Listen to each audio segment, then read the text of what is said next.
Nothing in this program should be considered investment advice. It is for educational purposes only. Please hit pause and read this disclaimer in full. You take this long-term industrial demand with silver and gold just from the industrial side that's embedded into the system, plus the decimation of all these currencies that our government and the generation that's in charge is willing to unleash, the opportunity may not be where the average person thinks it is right now.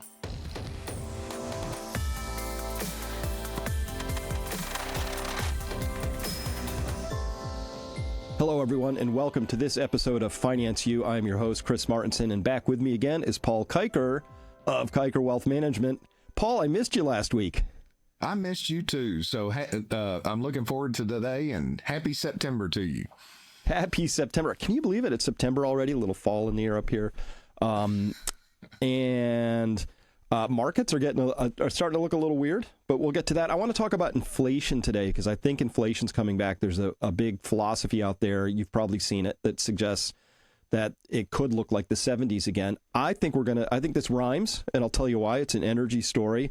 As well, we know the government obviously fibs about inflation all the time. So we got some nice stuff to talk about there.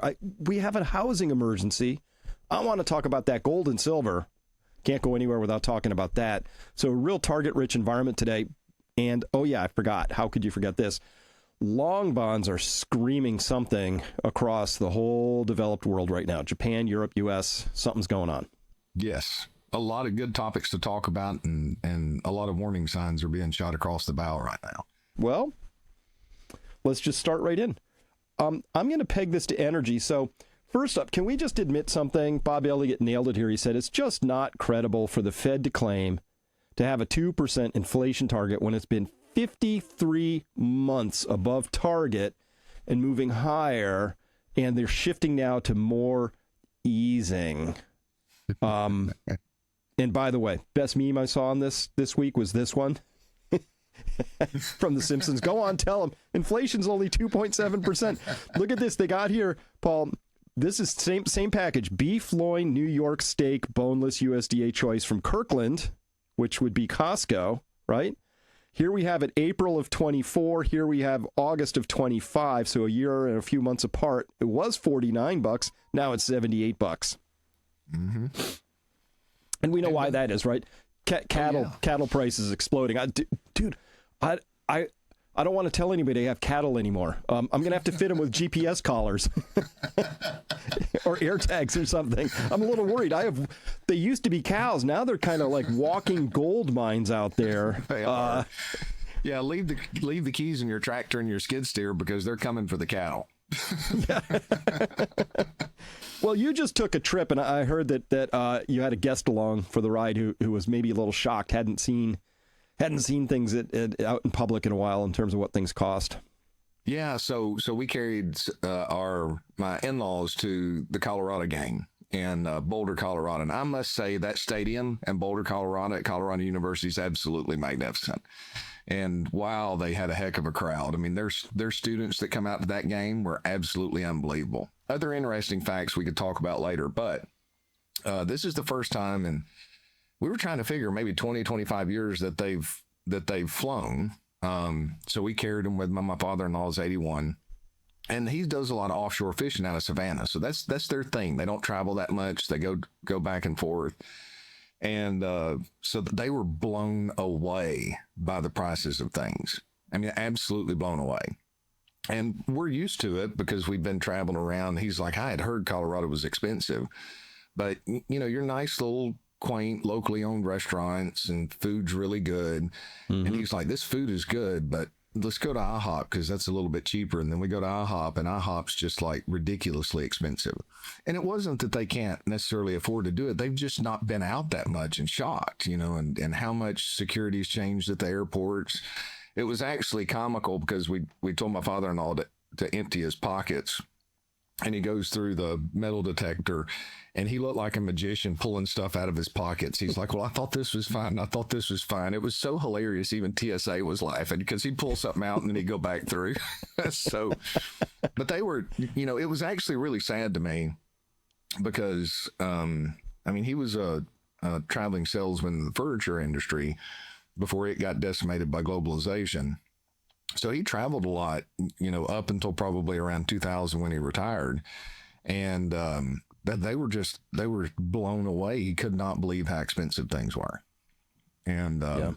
so, and it's a little bit more expensive in some of those areas, but it really opened my eyes to just how gradual, because we've traveled around, especially the football games a lot, to where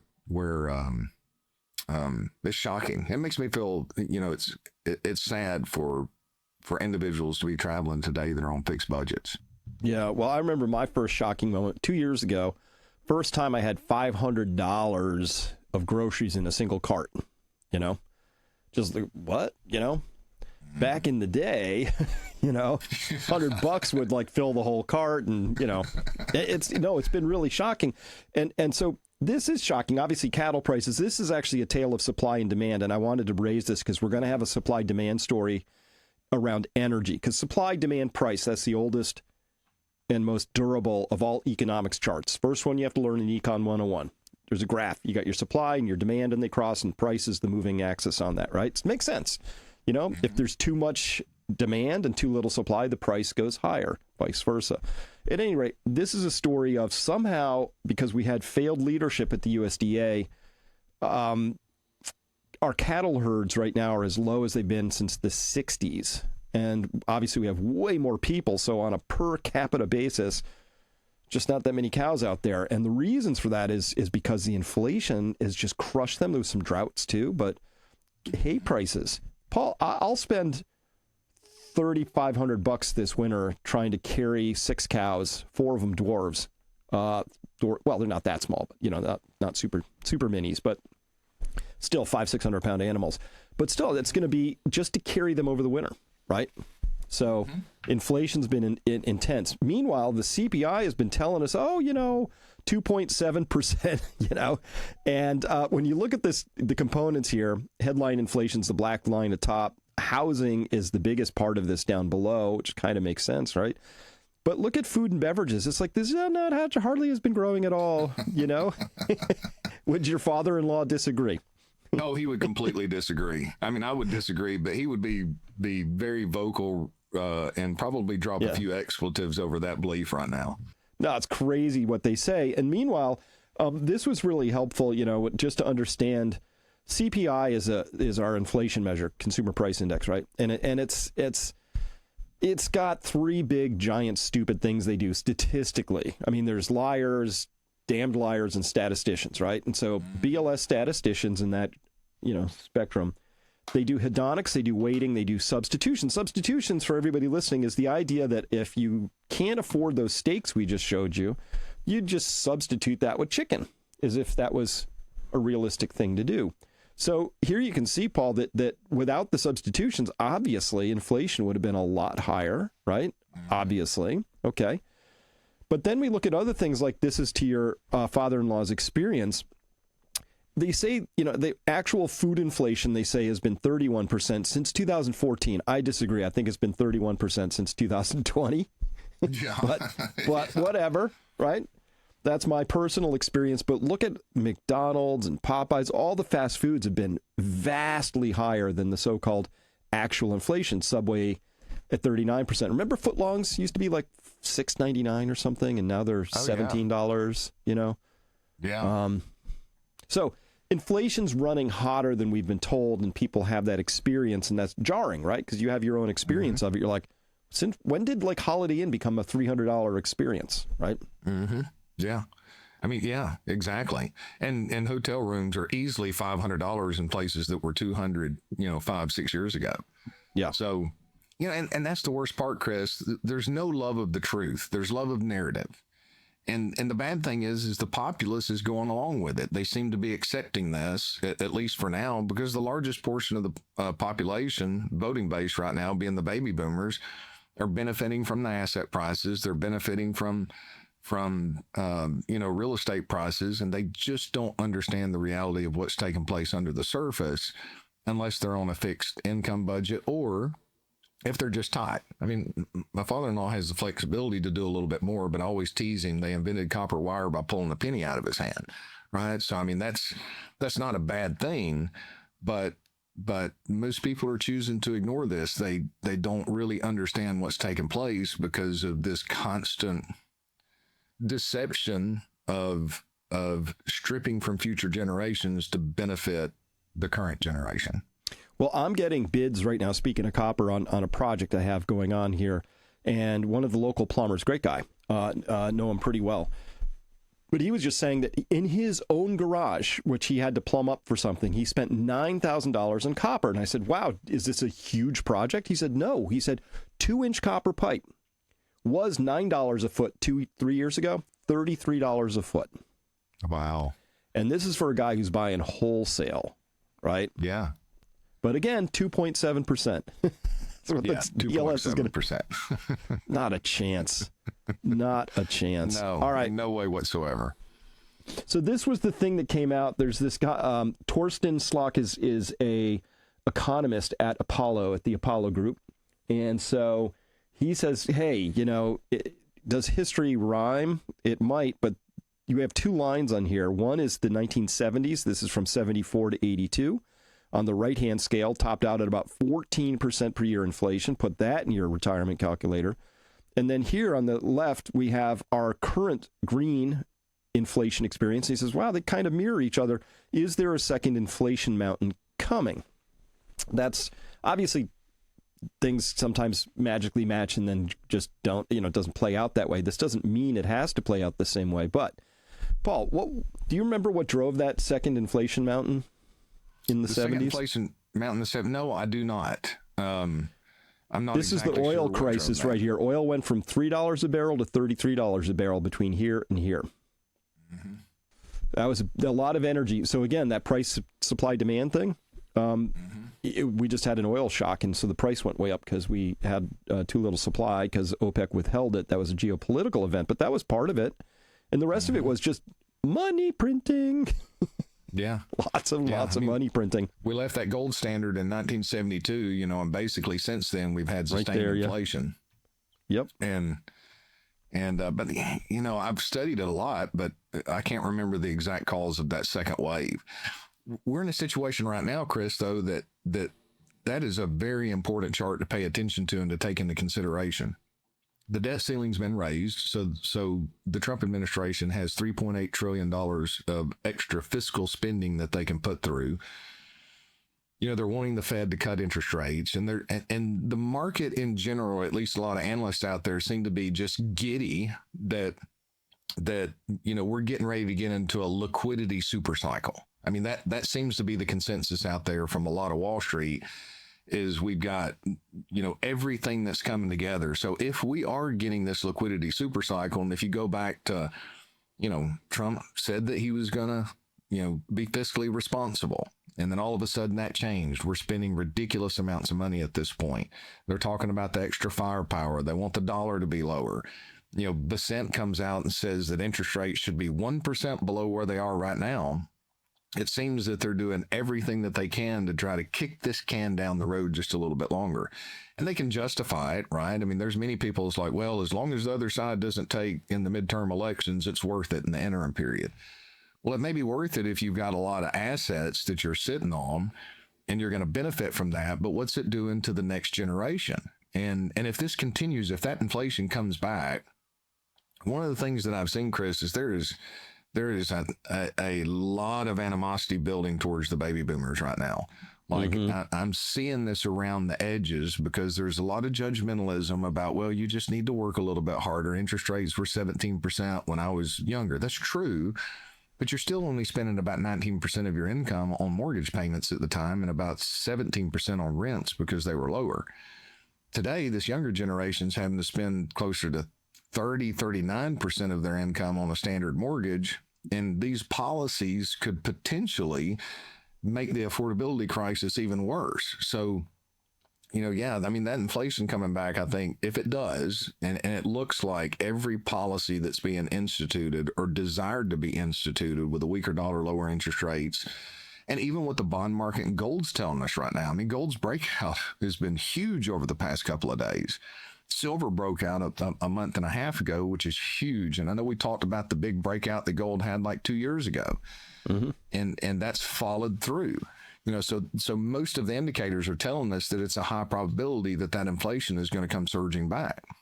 Well, there's real signs. You mentioned gold, but also I think bonds are telling us something. I want to get to both of those, but the first thing I want to get to, Paul, is again, a lot of what happened in the 70s was a story of energy, right? What didn't help, it wasn't the only thing, but it didn't help. So it was energy plus money printing plus coming off the gold standard plus, right? Inflation is fundamentally a loss of confidence in the currency. And so we look at that. Can we talk about this? So again, the BLS will tell us we didn't experience this much inflation, but this is what we have experienced. So this is a 35% increase in electricity costs on average over the past 3 years. And right here at this little elbow right here, this is when ChatGPT launches. So I think you can sort of figure out what's going on here. We've talked about it. Massive data centers are going in.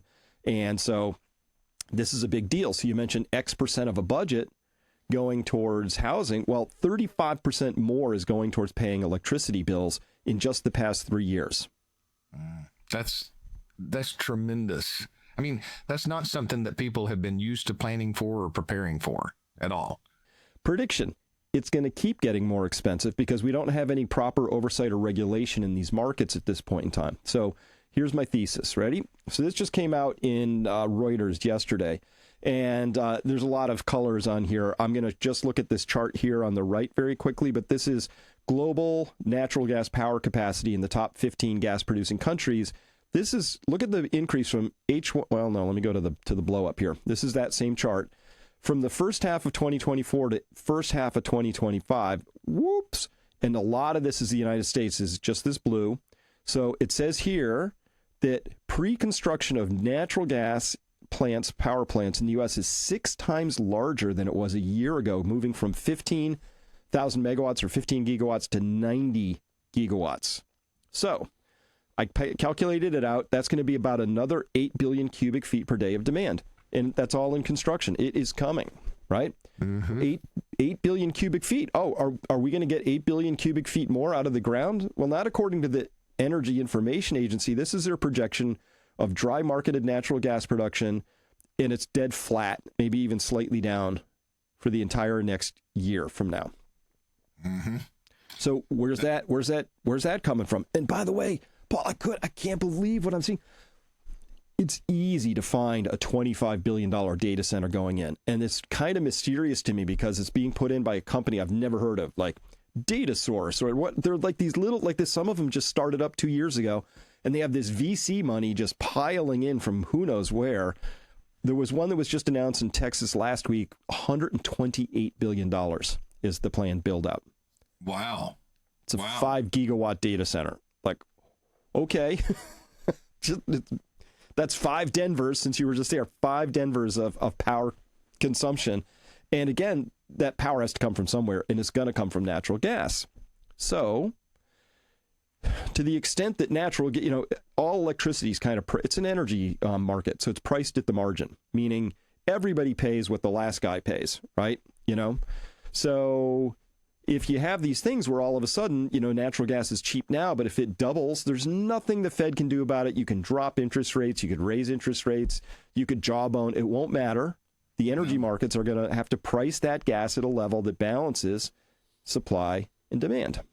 Right. And that's a higher price. That's a higher price. And with supply not increasing like that, something has to give. And that's the problem. In America, we seem to be, it's a great idea, so let's implement it.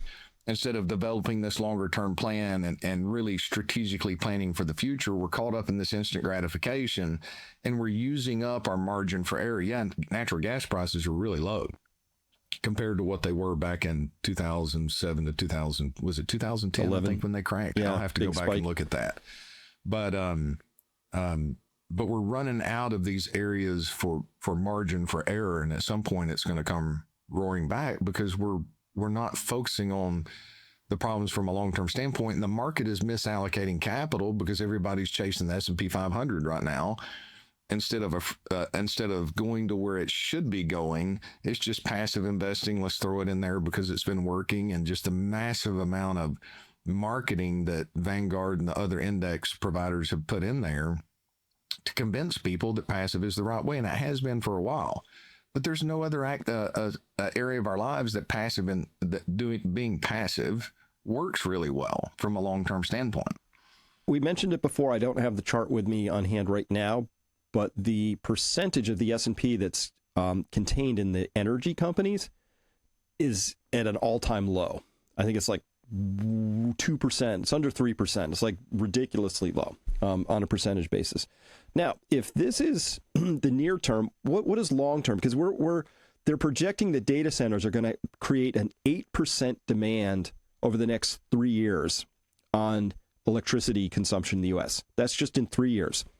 And if this is coming from natural gas, this is from the long-term energy outlook, annual energy outlook. And again, these things can be wrong and they change them all the time. I don't take this as gospel, but Paul, look at this dry market of dry gas. Here on the bottom, we have either a low oil price or less oil and gas supply than they think. If that's the case, we go down all the way from here to there. There are most of their cases center about here, which is about a 10% increase by 2050.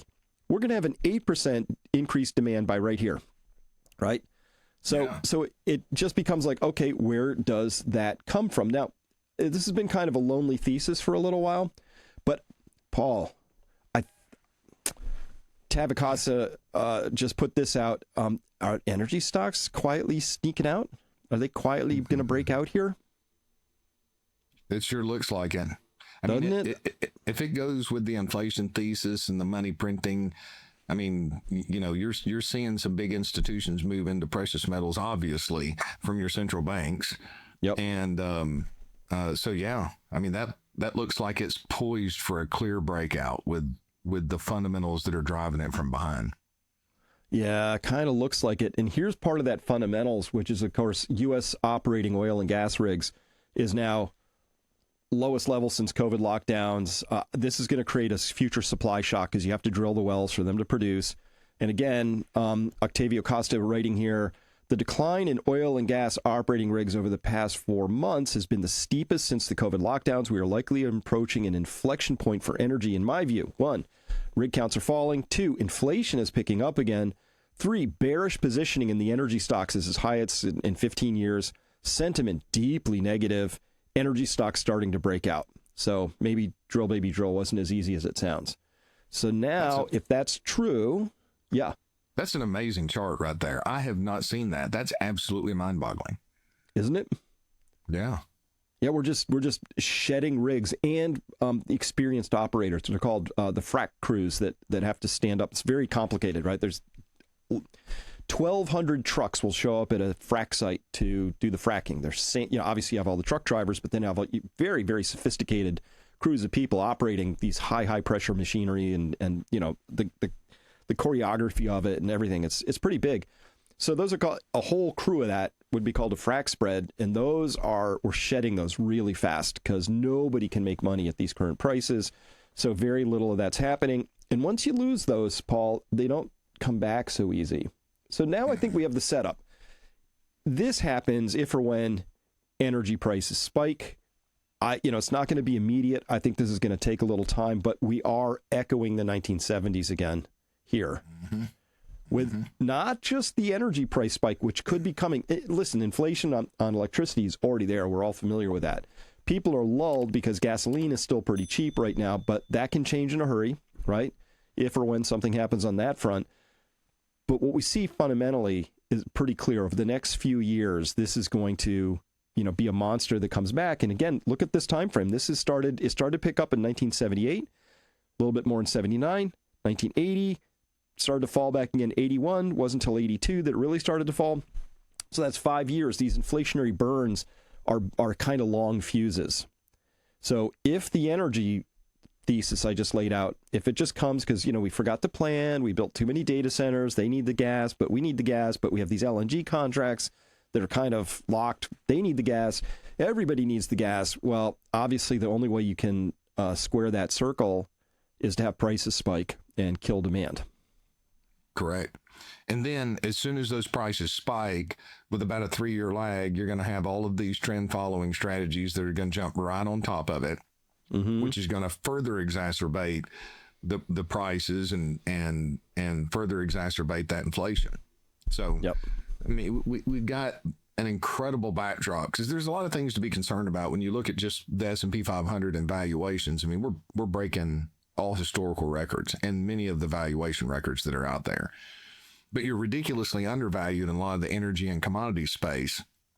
So, there's opportunity out there for those that are patient. We don't know how long it's going to take for this to unfold because a lot of what's taking place is just herd momentum. That's kind of what everybody's chasing in the institutional management side and even your retail investors.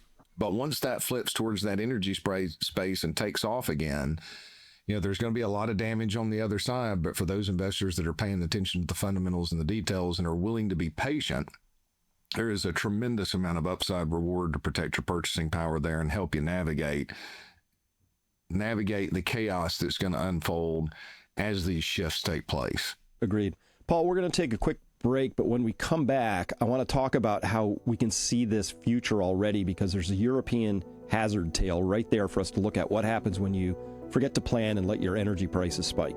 So we'll be right back. I know what's plaguing you. You feel like everybody around you has gone insane. Hello, Dr. Chris Martinson here. Look, we've built a world on cheap oil, endless growth, and borrowed time. But the cracks are showing. Inflation's up, resources are thinning, and the old rules don't seem to apply anymore. I've tracked this for years, from the crash course to today, and I'm not here to sugarcoat it. At Peak Prosperity, I'm your information scout, hunting down the facts, cutting through the noise, and showing you how to adapt. This isn't just information, it's a lifeline. The game is changing fast. Are you ready? Subscribe to Peak Prosperity now, and let's get ahead of the curve.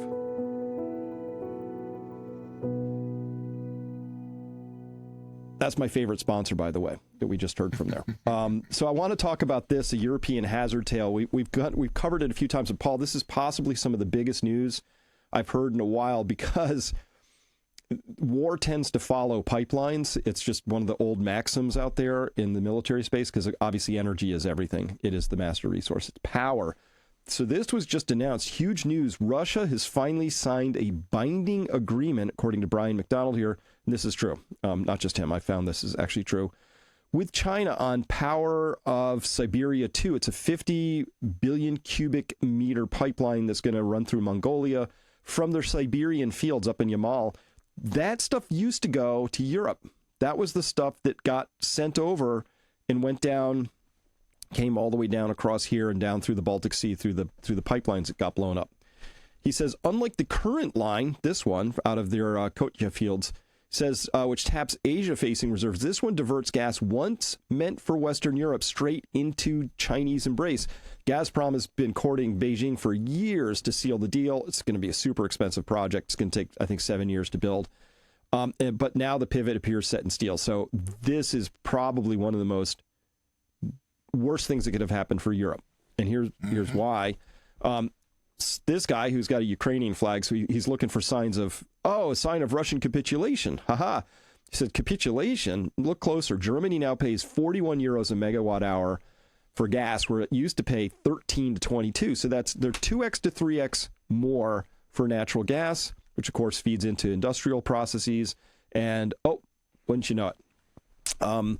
Germany is very rapidly deindustrializing. Just a couple days ago, it was announced that another German automotive supplier closed its doors. The AE Group plants in Thuringia and Hesse finally closed. 650 employees out of job. And this is important, what I think Lord Bebo said here. This company is part of the supply chain of German automakers. Hence, it's indicative of the collapse of the German car manufacturing industry. However, the companies supplying the car makers are dying because there are less orders by the car makers. Now the car makers will need to compensate. Obviously, you still need the supplies of parts, right? So they'll have to compensate for the supply chain failure, which raises costs for them. Like you can't lose your supplier chain. No. But they did, and the only thing I've seen German politicians do that was, let's say, proactive was they made it illegal for people to criticize migrants. That's where they're focusing their energy. And this is happening, and this is what happens when you have people who aren't paying attention and don't understand what's actually important. And they're being outwitted, outplanned for their own citizenry by China and Russia to work around. I mean, that's hugely beneficial for China in the long term at the expense of Germany and Europe. Daniel Lacal wrote here back in August, German GDP is a train wreck, investment falling a lot more than expected, government spending rising more than feared because they're having to offset that, consumption worse than estimated, everything moving in the wrong direction. So, Paul, have the bond vigilantes, are they actually still a thing? Is it a thing? It appears to be the case for sure. I don't know. Look at this. Yields on 30-year government bonds rising globally. UK, US, Germany, Japan. I could give you lots more. In fact, this was just on Zero Hedge this morning. Really nice summary they had there. The Bloomberg Index for Liquidity in Government Bonds, all of them getting worse. But the UK, really getting bad. They're having a liquidity. They're very close to a full-blown liquidity crisis there.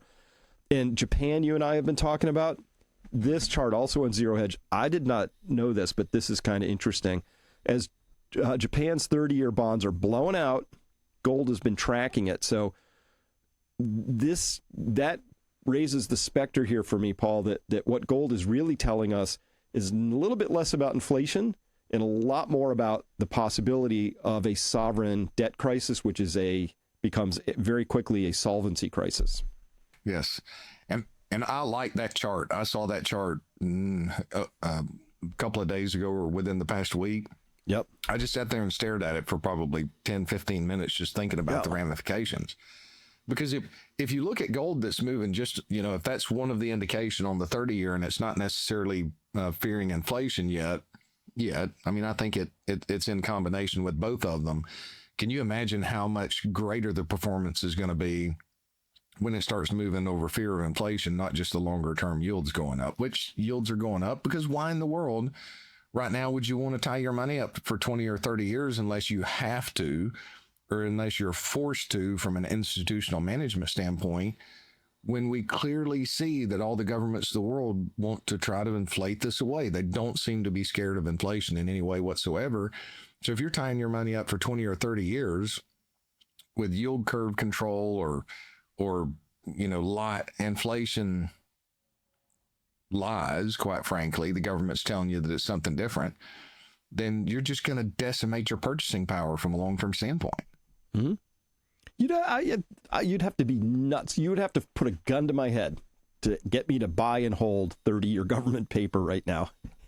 Right. Really? I'm going to get my $1,000 face value back in 2055 with 3%, rate of return along the way? Get out of here. But that's what's happening. And I just heard through Just Dario on Twitter looking that the finance minister of Japan is meeting with the Bank of Japan. They're having emergency meetings. And the theory is that somebody in their financial system is blowing up. Somebody's just blowing out. Could be one of what they call their postal system, a big, which is a pension insurer. Mm-hmm. It could be a big insurance company. Could be, but this smells like somebody's in a lot of trouble, and the Bank of Japan no longer has control over that because they can't. They just came out the 35th intervention. They came out and said, "Oh, we stand ready to buy any paper necessary," but the market is not cooperating.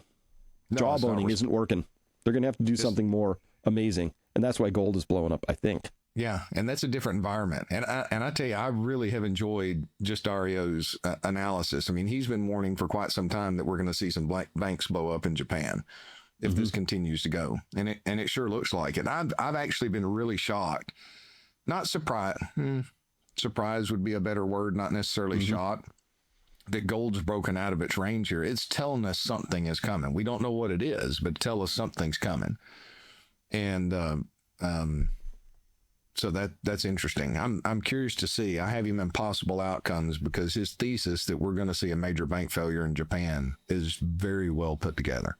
Well, in that front, and also putting together more of the inflation thesis, for whatever reason, we've talked about it before, but M2 money supply is just, we're just like our money supply is back exploding higher.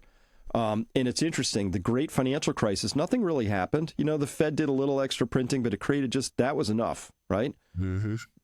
Come on, now that we've learned the whole COVID fiasco, we now know that obviously they're trying to write these articles right now to say mistakes were made by the CDC. Nah.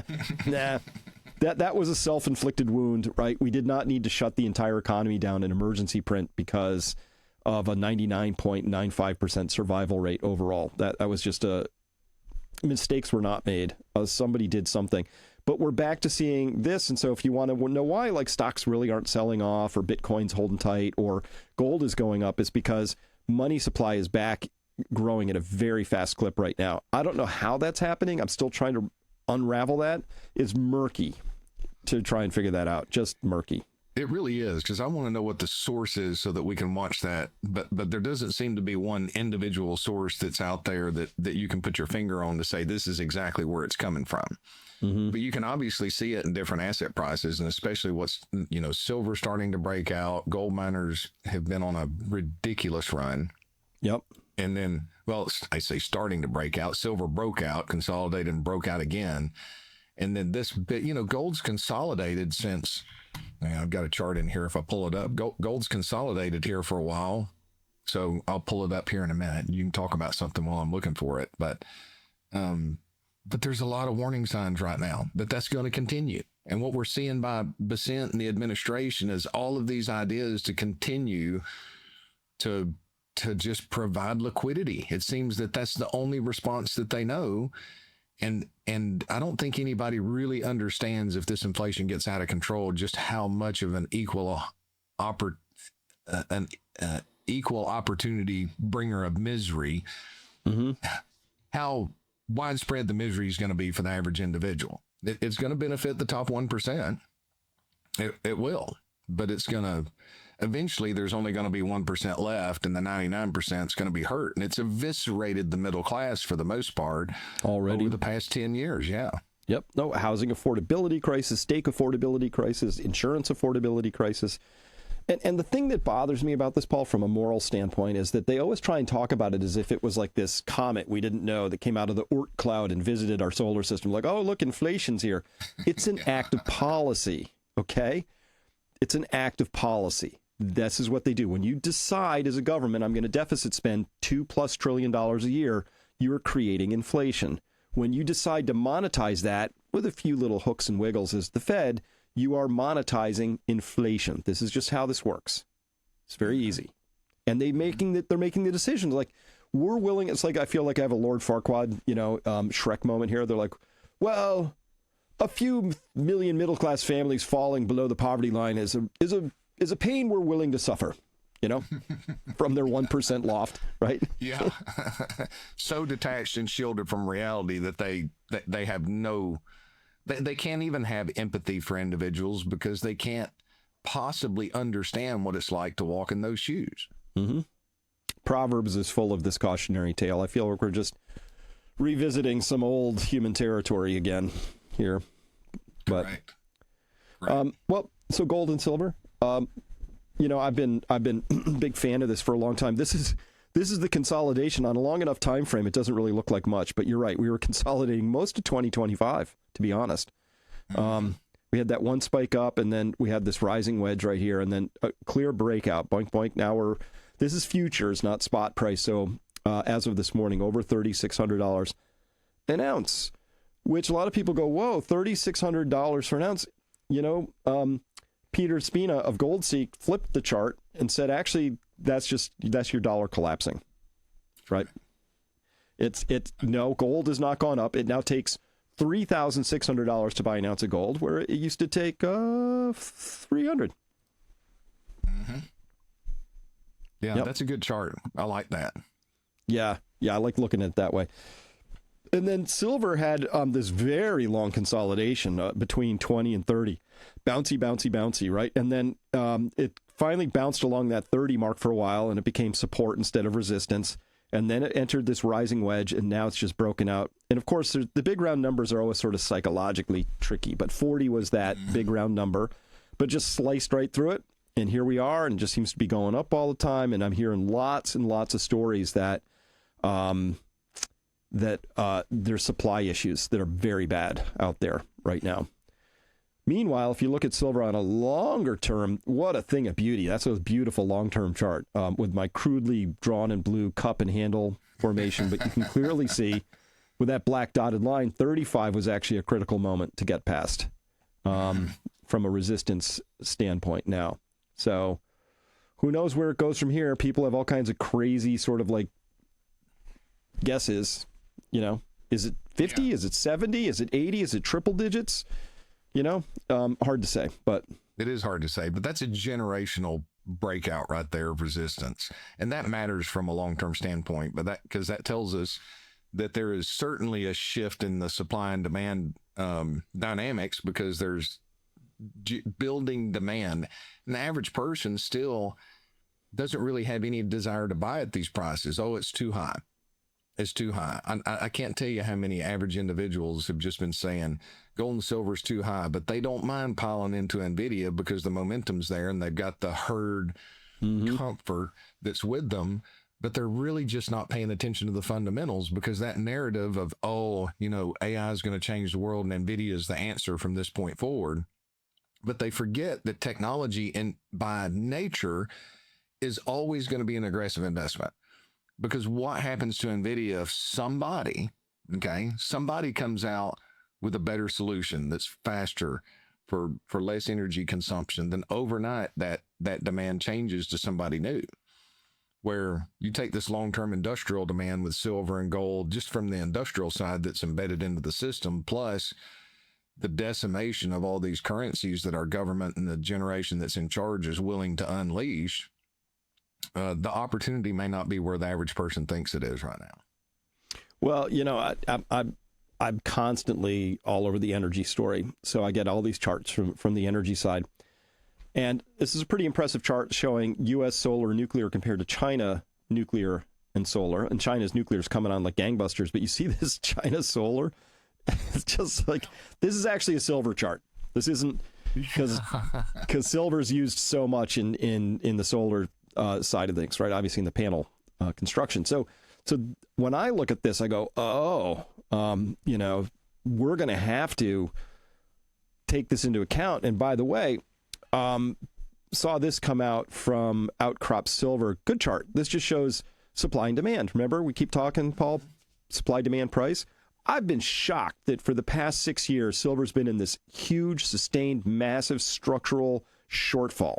Much more demand than supply. So obviously the price should rise a lot. It didn't rise. So it was like bouncing between 20 and 30. The whole time we were just locking in these giant structural shortfalls. And that's why back here-ish, I put out for my subscribers, I said, hey, not investment advice, but I've never seen anything like this. You know, silver at that time was $18 an ounce. And I said, this is going to have to resolve to the upside. Same story I think I have for natural gas. Again, what's the shocker in this? If a huge supply suddenly comes from somewhere, right? That could always happen. Got to be aware of that. You know, no guarantees of anything. But 1 year is kind of a bad thing. 2 years, okay.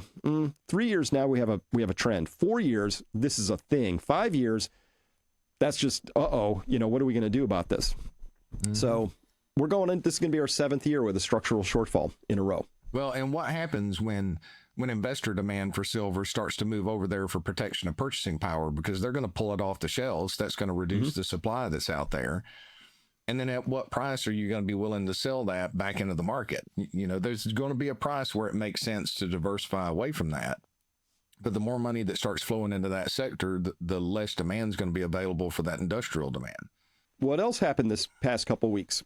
You know who showed up on the 13F for SLV, the Silver Trust ETF? The Saudi Central Bank. Seriously? Is now one of the top holders of SLV. The central bank, not a Saudi citizen or a Saudi domiciled hedge fund. The central bank. First time I've ever seen a central bank show up on an SLV prospectus readout. Wow, I did not know that. That's interesting information. But yeah. I think they should buy silver directly, but maybe they're not allowed to, you know? Well, just saying. That's what I was thinking. I'm like, why didn't you buy SIVR or something like Aberdeen that's 100% physical Yeah. or the spot that's 100% physical instead of having the derivatives contracts in there. So, hey, whatever. But that's a big deal that they're allocating in that direction.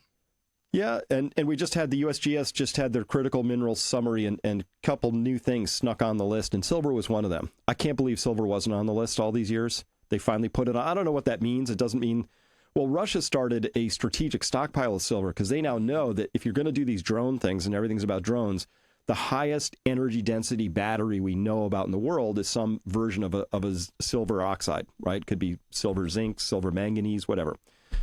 Those are by far. So if you're going to really be doing drone stuff, you want a very light, high density battery. There's nothing that comes even close to the chemistry of silver currently.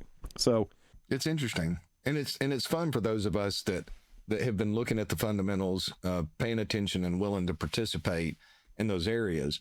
And it took quite some time of patience to wait until you started getting some of these breakouts to allocate capital in those directions, as well as, averaging in over time. Yep. But there's certainly a lot of upside potential there. But I do want to warn investors, it's not going to be just straight up and easy from here. There's going to be all kinds of volatility in that space.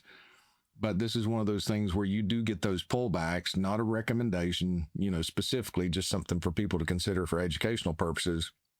When you do get those pullbacks, I think it's going to be important to buy those dips, just like it was important to buy some of the S&P dips over the past. That fundamental demand changes and the money's moving in that direction. Institutions are starting to move. Big money's starting to move in that direction. yeah, what do you do as a portfolio manager, a wealth manager, when you see a breakout like that in gold or silver? Well, it depends. If you're seeing something that's a target in the portfolio, like specifically with gold, so, a long time ago, back in 2016, after exiting in 2012, approximately somewhere around there, you get a long-term buy signal. It was pretty easy, though, when gold was back to 1,100 an ounce. It gets a little bit harder when you start consolidating.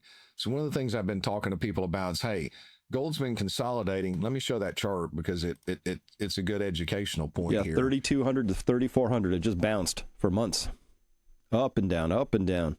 So if you take a look, so what I'm showing here is just gold. This is end of day. So this isn't pricing in today. This is yesterday. Spot price going back to 2023. So this is a weekly chart, what we're looking at.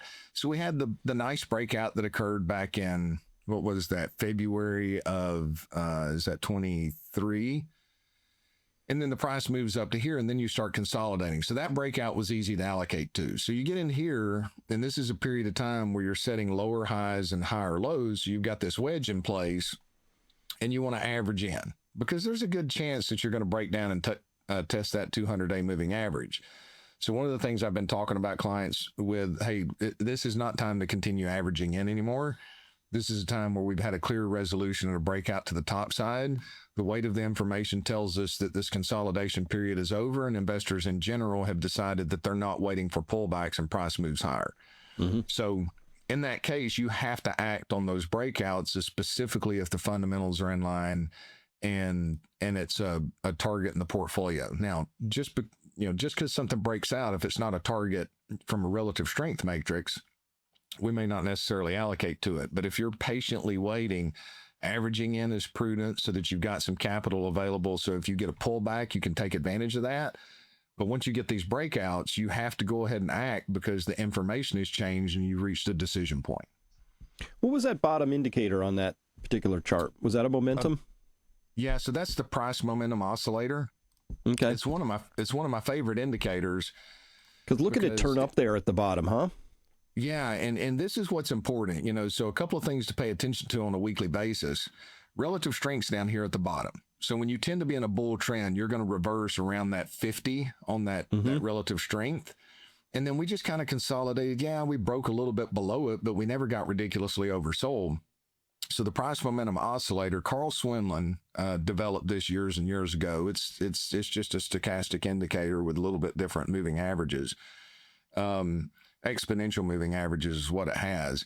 You can see that this tells you, but now it started to turn up, it falls, and now you've got a clear move to the top side, which gives you an indication along with the breakout that we've got some momentum moving here. So last time we moved was in this area. Of course, gold wasn't, that led to the breakout. and then it consolidates here and we get that last final move higher. So I tend to average in when that thing's working its way down. And then especially when you break out of a wedge like this, that gives you a decision point. You've got this confirming relative strengths, kind of showing a confirmation of the move. And that just gives us the confidence to be able to confidently allocate and know that we're making a prudent decision. There's no reason to if you have capital available in the future and it pulls out, but go ahead and allocate your percentage target to the metals when you to a position when it gives a breakout like that. Let me ask you this then. We're going to change subjects real quickly and see if we can get through this in the time we have left. Did you see this? Treasury Secretary Bessent saying we may declare a national housing emergency in fall. We're trying to figure out what we can do and what we don't want to do, all that. There was no details. I don't know what that means to them or how they had planned to address it. For context, you and I have been tracking this stuff from Nick Garley over at Reventure. This is the actual housing emergency, which is housing market demand is near record lows for a bunch of reasons, but houses are just flat out unaffordable. So the emergency is house prices went too high for people to be able to afford them. And now markets are frozen all over the place. And we're starting to see actual buyer capitulation. They're starting to lower prices, not fast enough in some cases and all that. But the actual emergency was house prices got too darn expensive, I think. How could they address that? I mean, what's possible here? What's he talking about? My mind has been running in all kinds of directions since that news came out, but I want to show one other chart here that is also a good chart to pay attention to what we're looking at. So you showed the fact that market's frozen as far as sales. Mm-hmm. So this is dividendology, buying versus renting in America. So you go all the way back to the 1970s, you can see cost to buy was a little bit higher, but look at the difference here between the cost to buy on a monthly payment standpoint, the cost to rent. Both of those have accelerated. So, I mean, this is the reason why the market is just frozen. I mean, quite frankly, I got to thinking. So, and I went back and did a little bit of, I did a little bit of research. I'm trying to change my screen here, so bear with me. Grant Cardone is a real estate investor. I'm not that familiar with him, but I have heard the name. So he came out, several years ago and said, because of the affordability crisis, we're probably going to see 50-year mortgages at some point in the future. So, that's the first thing that came to mind is what are they going to do? They're going to they're wanting to print money. They're wanting to throw interest rates to zero. They're wanting to break the dollar down. So what are they going to do? Come out and say, because of this emergency, we're going to put 50-year mortgages out there. We're going to change that. Well, what in the world is that going to do to the housing market? I mean, that unlocks a tremendous amount of demand because of the fact that most people, especially the younger generation, is so in debt from college and cars and the cost of living and wages not keeping up and having the purchasing power that it did before. All they care about is payment. So if that lowers the payment to the point, then now all of a sudden, it makes it a little bit more affordable from payment. But my gosh, you've got 50-year mortgages. I mean, this is insane. And then, but there's also a precedent with the Federal Housing Administration, FHA. Back in 2023, they started doing loan modification programs for people that got in trouble and stretching them out to 40-year mortgages through FHA.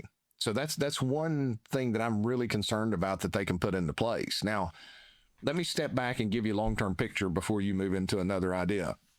I used to do a lot of water skiing years ago. In the 1990s, you could buy, if you went to buy a boat or even a car, you couldn't borrow money for more than 3 to 4 years. Now, back then, price of a boat, we got them at cost from a sponsorship. So let's just say a Mastercraft ski boat was $35,000, something like that. Well, those same boats now are selling for $125,000 to $130,000. You've got $400,000 wakeboard boats out there, $300,000 top of the line. But when I was at the boat show several years ago, because I've been out of skiing for some time, you can get 30-year mortgages on these things. So you keep, for an asset that depreciates in how many years? Yeah, boats don't last 30 years typically. Ridiculously quickly they depreciate. So what have they learned in that industry? Easy credit, longer payment, lower payments, longer terms is something that can kick that can down the road a little bit longer. So that's what I'm worried about it. I mean, I'll be heartbroken if that happens, but I'm also going to tell, my daughter and some of those that are out there waiting, you got to move now. I mean, you just have to move, because that unlocks a tremendous amount of demand for these houses, because it does make it a lot more affordable from a payment standpoint. But it's terrible from a long-term standpoint on what people are going to be doing and the interest they're going to pay over that period of time. Oh, no, that part's awful. But let me play devil's advocate. So, yeah, Trump's going to get, a very compliant Fed person, and they're going to lower short-term rates. But as you and I saw, when they first lowered those 50 basis points September last year, right?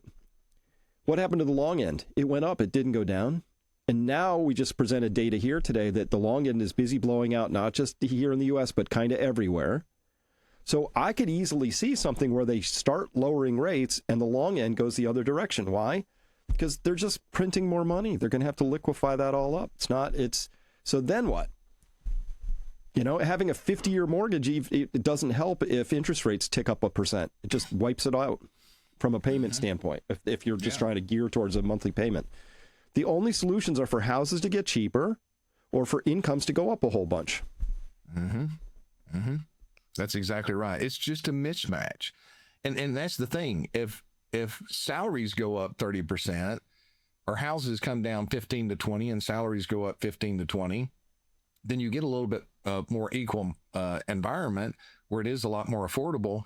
But what happens to corporate profits at that point, right? What happens to inflation from wages going up? Are these corporations going to absorb that, or are they going to pass it on down? So yes, something has to break. And there's so many ways that they could solve it. Just, do you have to have a crisis? Just let the free market work itself out. The market's frozen right now. If we let this go forward and house prices drop 20, 30, 35, 40%, now it becomes a lot more affordable, right? Yep. It just becomes a lot more affordable. And get institutions and foreigners out of buying residential housing. That's another thing that they could do. Yep. Well, as we discussed earlier, it's always possible, too, that the government may issue mortgages directly to first-time home buyers, say, and do it at cost, basically, whatever the government's borrowing cost is. Let's call that 4% right now. Interestingly, Paul, that would put first-time home buyers on an equal capital cost footing with BlackRock and the other big institutional purchasers, because they don't borrow mortgages at 7.5% or 6.5% or whatever. They get money at the cost of capital for big boys, right, which is 4%. So they would be able to, you can't compete, right? They're going to they can make money at that still doing that. So maybe they could do that, but that would be kind of weird. We would be basically nationalizing housing, which is kind of an interesting, it's a weird thing. Well, let me put it this way. Paul, which government program led to costs falling for anything? Isn't that like Bigfoot? Like, supposedly it happens, but you never can prove it. There's one blurry photo, but people can't validate it. That's right. Not one anywhere. Right. Right. I mean, go back to healthcare costs. At this point, we can look back. Obamacare was supposed to solve healthcare, but all it did was reduce expenses, create profitability for Wall Street at the expense of the average individual. There's not one out there that has done so. Yeah. Well, remember, so just to complete, there's one thread hanging out here I just wanted to tie up, is that the Trump administration threw away the top line. We're not going to control expenses. We're going to grow the bottom line. We're going to have our economy grow. On that front, here's the consensus forecast going in through, this is pretty, every one of these countries is now sort of headed the wrong way, sloping downwards, and spending more to try and, get past that. And the United States just came out with a pretty hot reading for Q2, but I just wanted to digest that a little bit so people would understand it, because it's going to be trumpeted, so to speak, as this really great victory. But actually, if the real GDP change clocks in at 3.3%, consumer spending barely above, investment clocking negative, government flat, exports. What happened is this is an accounting trick, because GDP equals this plus this, but exports minus imports. Imports fell a bunch because of the tariffs, and that contributed 5+ points to the overall thing, which averages across all of these and gives you this headline. This is an accounting trick. That's declining imports is not actually the same thing as GDP growth, although that's how the formula presents it. I get why they do it that way, but I just want to be clear, like, oh man, the economy must be doing better than I thought. Why are all these people having trouble getting jobs? Why are we seeing, all these recession indicators when we have 3% growth? It's because this was an accounting trick. Mm-hmm. But the average person doesn't know that unless they have somebody that they're listening to like you that's pointing that out. All they know is the news media in the evenings is saying, hey, GDP is greater than what it could be before. And in this environment, they feel a ridiculous fear of missing out. And it's like, oh, I got to get my capital to work right now. And it works in the short run. But when you're not paying attention to the rest of the story, I don't know why I've been thinking about Paul Harvey lately. Some of you out there will know Paul Harvey. It was when I was a kid, I loved the rest of the story. I guess that's just built in my nature. But the rest of the story is not as good as it seems. It seems to be we're in a world of nothing but propaganda at this point. Narrative. It's true. It's true. So Europe's in trouble. Okay. And there's nothing they can do about that. I feel sorry for all our European listeners. They have a tough road in front of them. But just sort of wrap this up today, Paul. I'm really worried that we have another big round of inflation coming because I don't see the spending restraint. I don't think we're going to have the top line growth that they want, underlying growth they want to see, and we're about to have these energy inputs that there's not a lot we can do about them. It's kind of baked in the cake, right? So if that happens, this is something I would advise people to keep an eye out for. If over the next 6 to 12 months we start to see energy really turn the corner, if we watch those XLE stocks break out to the upside, that says that this is a realistic possibility. And what am I talking about? I'm talking about $5, $6, $7, $8 a gallon gasoline. I'm talking electricity bills twice as high as they are today in the future. Things like that, again, do not contribute well or positively to any affordability crisis we might be having in housing or otherwise. So to protect for that, obviously, I think you got to be nimble. You got to have your portfolio understanding where these pressures are pushing. There are ways to position yourself if this thesis is true. And just want to let people sort of stew on that for a bit. Yeah, and there's ways to position yourself if the thesis, which I believe the thesis is true, but let's say it's 2 or 3 more years before reality comes home to roost. Okay, so what do you do as an investor right now? You got a couple of options. Most of Wall Street's going to tell you you've got one option: passive, throw it in the index, trust us, and it'll all work out. Okay, I don't think that's a love of people, especially when you look at what this administration is doing, trying to open up private equity to 401k plans. I believe that's just a disaster that's going to ultimately hurt the average individual dramatically. People seem to be used for certain things, and that's why instead of loving us enough to give us the truth and the clear truth and the pain of the truth, they use us as a narrative to accomplish some goal. But you got a couple of choices. You can just be passive. You can hope that it'll all work out. You can stick your fingers in your ear and close your eyes and just hope that it's all going to be okay. Okay, but hope's not an investment strategy in any. You do the work and you put in the effort and you make the sacrifices, and then you hope that you're rewarded, because you can do all the right things and not necessarily get instant gratification or be rewarded in the short term. The other option, which a lot of people unfortunately will do, is they recognize that this doesn't make sense. They don't know how to navigate it. So they go all park in short-term treasuries or cash or CDs or whatever. That's the opposite extreme, because the market can stay irrational far longer than you can stay patient or solvent if you're short this market. That's another option. You can short it and you can go bankrupt in that situation. The problem with sitting all in cash and just waiting until you get this opportunity for it to arise is you're never going to get a perfect backdrop. Even if these markets come apart, you're still going to be scared to death that it's going to go lower because you're making that emotional decision. So those are the binary extremes. There's a third option. One, you got to recognize that you're not going to be able to navigate an unknown future perfectly, right? There's so many things that can go wrong. But if you have strategies in place that can help you be adaptive, that can pay attention to money flow, that can redirect your focus in certain areas. Now, all of a sudden, the investments that are out there, whether it's silver or gold or technology stocks or emerging markets or treasuries or long-term bonds, whatever it is, then that's a tool that you have an unemotional indicator that says, now it's time to pull this tool off shelf and plug it into the portfolio. That's what we did with silver a couple of months ago on the breakout. Do I think that the price is going to go higher? I really do. Is it going to be instant gratification? So far it has been, but volatility is your friend if you're in the right place, because that shakes weak hands loose. And I believe this is an environment that you have to be adaptive. We've reached a point that I'm reading analysts that I respect, that they're like, hey, we're getting into a liquidity super cycle. Valuations don't matter. Well, they don't matter until they do. I mean, you go back historically and look at all these valuations.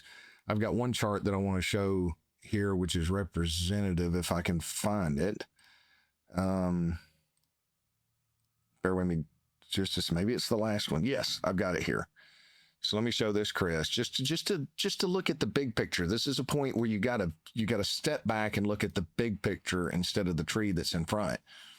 So this is bar chart. U.S. stock market hits its most expensive valuation in history, surpassing the dot-com bubble and the run-up to the Great Depression. Okay, so I know this isn't that clear, but you can see we've broken it here. Well, were you better to be passive? In 2009, if you have money available and you're not fully invested at all times, your outcome to allocate funds aggressively in a period of time like this feels uncomfortable. But what's the market done since 2009, 2010? It's gone up a lot. What happened in the 1980s? Go back to the 1980s and think about that. Okay, you could buy a 20-year treasury back then at 16, 17%, actually, if not a little bit higher than that. And yeah, that did good if you held that over that 20-year period of time. But once that opportunity was gone by the 1990s, valuations were low and you were better off to allocate capital to the markets. So, it's still a dangerous time. And I believe that you have to be adaptive, because the risk is, if you're just going to sit on the sidelines and wait, the risk is your emotions take over. You can't take it anymore. You subconsciously believe that this time is different and you pile all in at the worst time, right? I mean, that's everybody's fear. Or if you're passive, you're hoping that these leaders are all going to work this out, but we're in a period of time from valuations historically. Yeah, it might last another 2 or 3 years. I could build the argument that we're going to shatter all the historical records for valuation, and maybe we've got this new regime of higher valuations. But you can notice that thing trends up and down. So even if it trends higher, there's going to be some pain at some point in the future. So I believe the most prudent path right now is to be adaptive, to be open-minded, to be disciplined, to focus on where you want to be 4 or 5 years from now, pay attention to the fundamentals, and make the best decision that you can with the information that you have today, and change your stance if the information changes. What was it John Maynard Keynes said? When the information changes, I change my mind. What do you do, sir? I'm sure I butchered that. No, but that's that's pretty essentially close. what he said. Yeah. Yep. So that's what we have to be. But I believe the worst advice that you can give to somebody is just passively allocate, stick your fingers in your ears and close your eyes, right? Everybody makes fun of the ostrich as it sticks its head in the sand. Well, that may work for a while, but you're not adaptive when the information changes in that circumstance. So that's what we do. That's what I believe, that you should be adaptive. And Chris, it's a rare breed of anybody that is adaptive and tactical in their allocation. Now, there are people out there, but they are a rare breed at this moment. And I believe those are the ones that are going to help people navigate the days ahead much better. It's not going to be without any bumps and bruises. And it's not going to test, you're not going to be able to get through this without any testing of your patience and your discipline.